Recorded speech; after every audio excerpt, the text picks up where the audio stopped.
Well, these 7 Republican senators joined all 50 Democrats for a final vote of 57 in favor of impeaching Trump, 43 in favor of acquittal.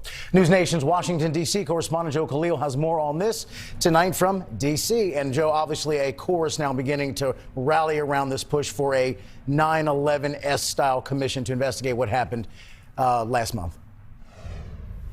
Yeah, Robin, as you said, it is bipartisan. A lot of Democrats want to know more about what happened. We're hearing a lot of Republicans ask what Speaker Pelosi knew about the defense at the Capitol before January 6th. So hopefully this doesn't devolve into a partisan back and forth, but both sides clearly want answers. What we do know about January 6th is that the fallout from it is very real, and we're seeing it now play out in the rift in the Republican Party.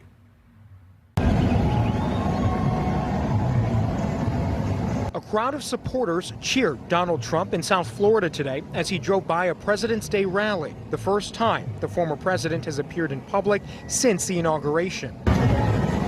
While Mr. Trump maintains strong support after being acquitted of his impeachment charge, the trial itself highlighted the division within the Republican Party. And even after he knew there was violence taking place, he continued to basically sanction the mob being there. Louisiana Senator Bill Cassidy, who voted to convict the former president, was censured by state party officials. Republicans in Pennsylvania and North Carolina are taking steps to condemn Senators Pat Toomey and Richard Burr, who also voted to convict. We've made it very clear that we believe it is the wrong vote. You have to hold leadership accountable. But while some in the party say it's time to distance themselves from the former president, others say that's a mistake, like Senator Lindsey Graham. The most potent force in the Republican Party is President Trump.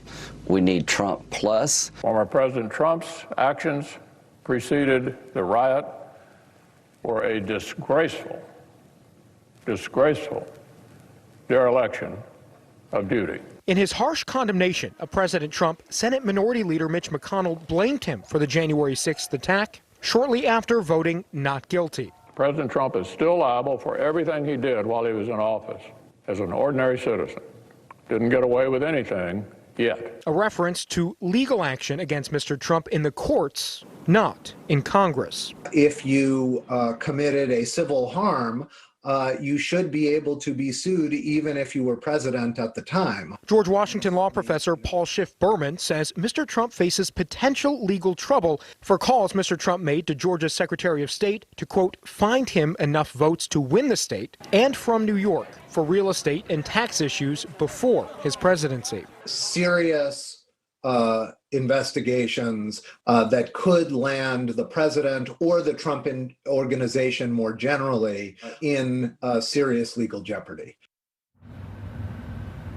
So to clarify, what Berman told us there is that anything the president had done potentially back in New York before he was president, he could be criminally prosecuted for. It's still a little unclear as to whether or not actions in office can be criminally prosecuted, but President Trump can face civil lawsuits for anything that happened during his tenure in the White House. Reporting live tonight in Washington, D.C., Joe Khalil, News Nation.